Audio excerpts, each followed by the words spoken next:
아나스타시아가 들려주는 이야기. 하느님은 어느 교회에 들어야 할지. 아나스타시아에 의하면 신관들은 신성한 삶의 양식을 가지고 사는 사람들에게 침투하기 위한 다양한 방법을 시도했다고 합니다. 하지만 수천 년 동안 그들의 계획은 실패할 수밖에 없었습니다. 그 이유는 신관들이 공격하면 당시의 지도자들이 슬쩍 옛날 이야기를 사람들에게 들려주므로 신관들의 계획을 무력화시켰다고 합니다. 그 중에 하나를 소개합니다. 그 옛날 하늘 아래 여러 사람이 사는 마을이 하나 있었습니다.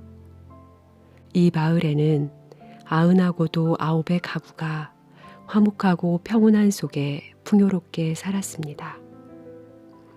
집집마다 멋진 집에 멋진 분양의 나무 세공이 훌륭했지요.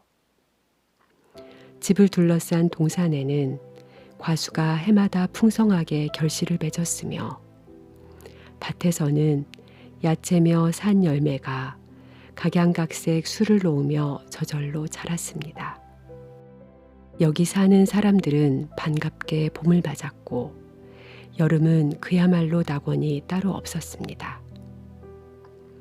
연이어지는 잔치와 축제에선 노래와 춤이 생겨났습니다. 매일매일의 축제로부터 쉬는 겨울이 돌아오면 사람들은 밤하늘을 쳐다보며 별과 달을 지금보다 더 아름답게 수놓을 수 없을까 곰곰이 생각하곤 했습니다. 3년마다 한 번씩 7월이 되면 이 마을 사람들은 동네 어귀의 숲속에 모였습니다. 3년마다 한 번씩 하나님은 보통 사람의 목소리로 사람들의 질문에 답변을 하셨습니다. 보통 눈엔 안 보이지만 모두가 느낄 수 있는 하느님이었습니다.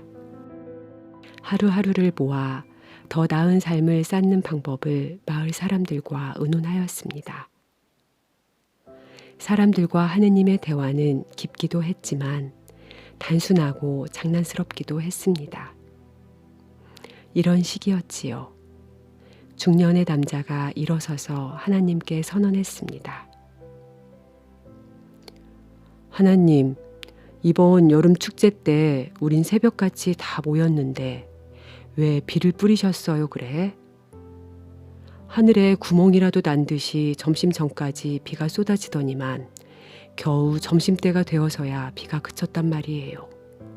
하느님, 그때까지 늦잠을 주무셨나요?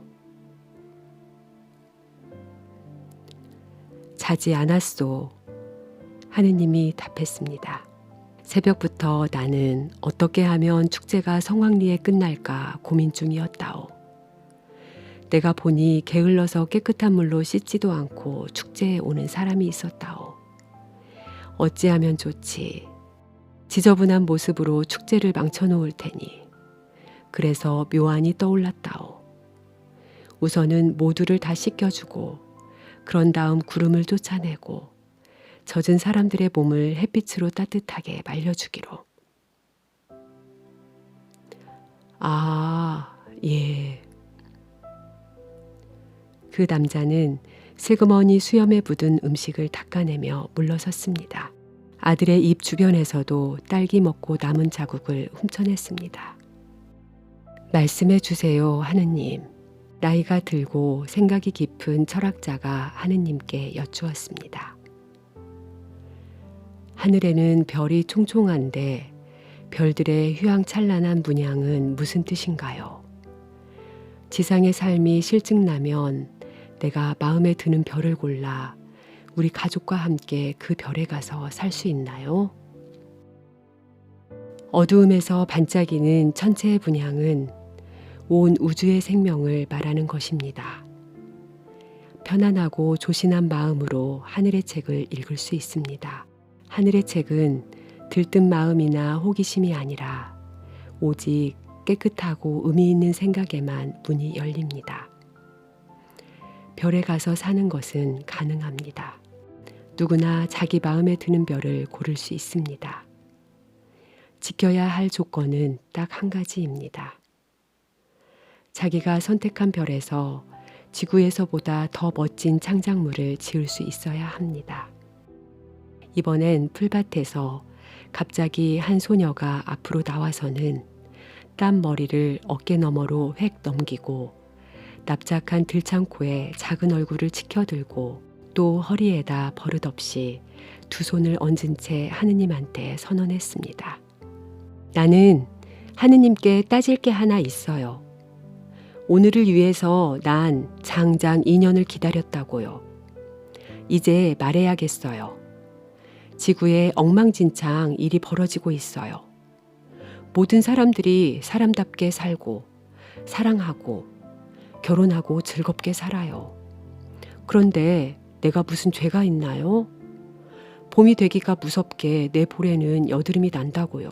씻어낼 수도 없고 화장으로 덮을 수도 없어요. 하나님, 그거 장난치려고 생각해낸 거예요? 새봄에는 나한테 여드름이 하나도 나지 않게 해주세요. 오, 내 딸아. 봄에 너의 아름다운 얼굴에 피는 것은 여드름도 주근깨도 아니란다. 하지만 편의상 네가 부르는 대로 부르마. 여드름이 불편하다면 다가오는 봄에는 내가 없애주마. 하느님이 소녀에게 대답했습니다.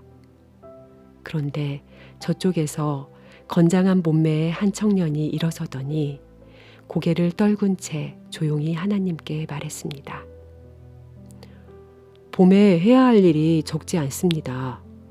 하나님께서는 우리가 하는 모든 일에 바쁘십니다.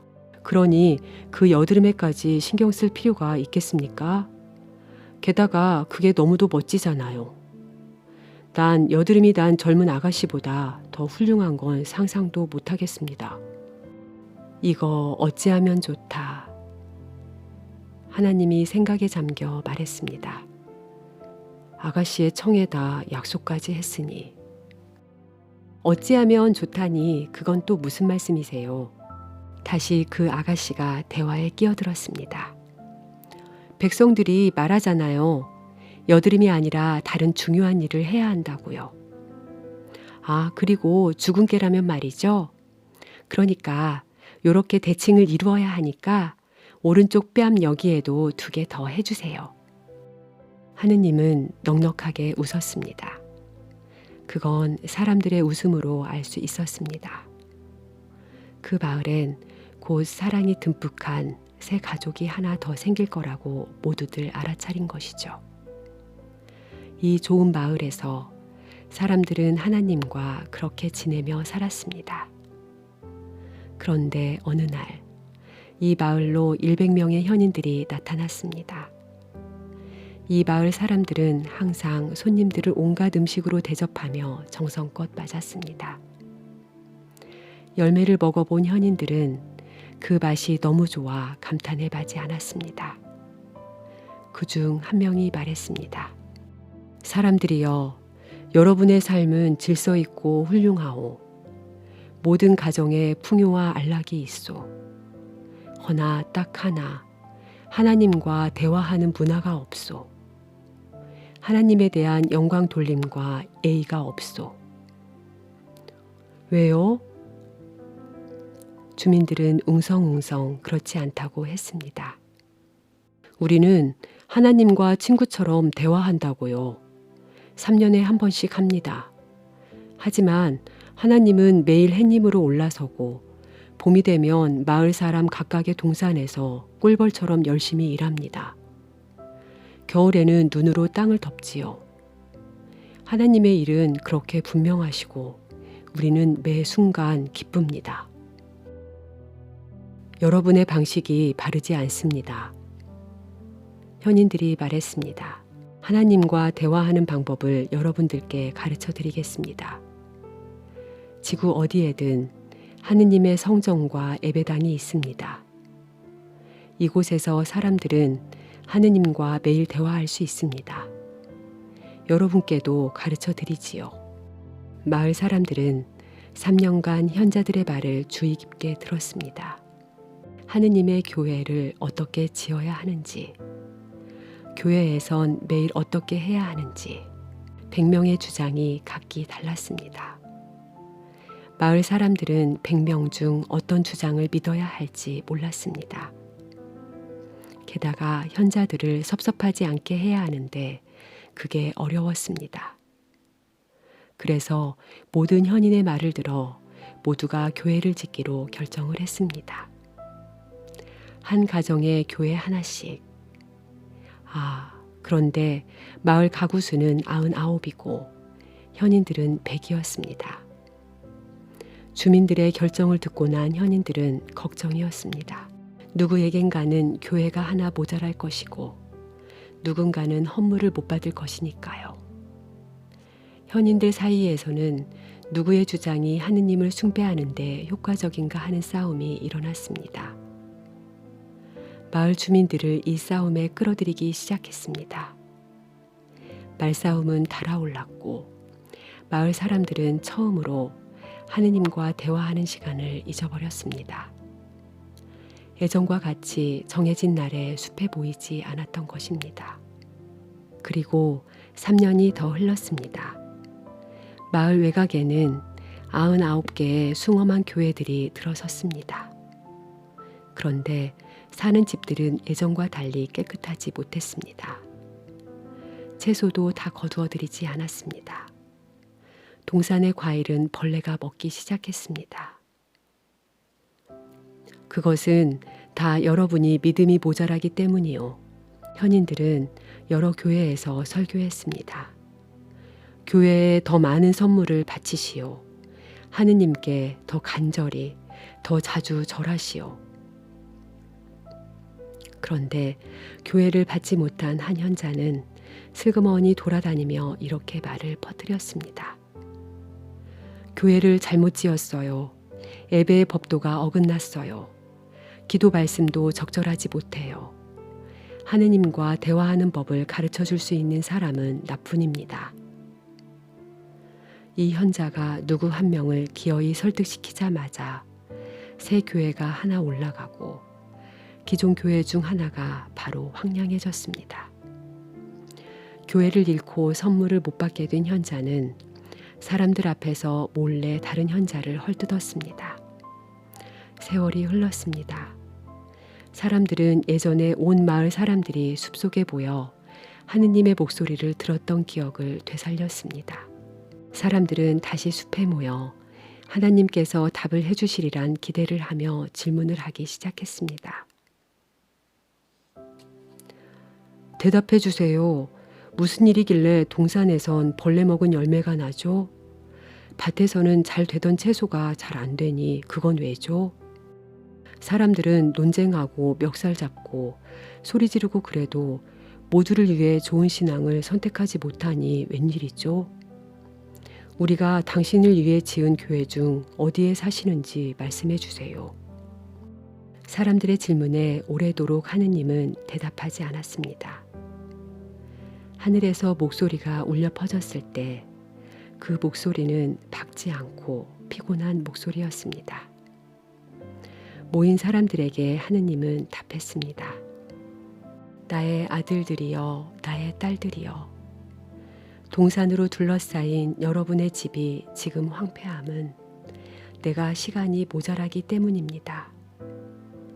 원래부터 꿈으로 계획되기를 여러분과 함께 해야만 난 훌륭한 걸 지을 수 있습니다. 하지만 여러분은 집과 동산으로부터 약간 등을 돌렸어요. 나 혼자는 짓지 못해요. 반드시 함께 지어야 합니다. 여러분 모두에게 하고 싶은 말이 있어요. 사랑과 선택의 자유는 여러분 자신에 있습니다. 난 여러분의 꿈에 대한 열정을 언제든 따르겠어요. 사랑하는 나의 아들이여 딸이여, 여러분께서 말씀해 주세요. 내가 어느 교회에 들어야 하나요? 내 앞에 여러분은 모두 평등합니다. 누구도 섭섭하지 않으려면 내가 어디에 있어야 하나요? 여러분이 이 문제를 풀고 나면 일단 여러분 공동의 의지에 따르겠습니다. 하느님께서는 모든 사람에게 이렇게 대답하시고 말을 거두셨습니다. 한때 아름다웠던 마을의 주민들은 지금까지도 계속 말다툼 중입니다. 이들의 집에는 황량함만이 굴러다닙니다. 교회의 첨탑은 높아만 가고 논쟁은 더욱 날카롭습니다. 아나스타시아 홍보팀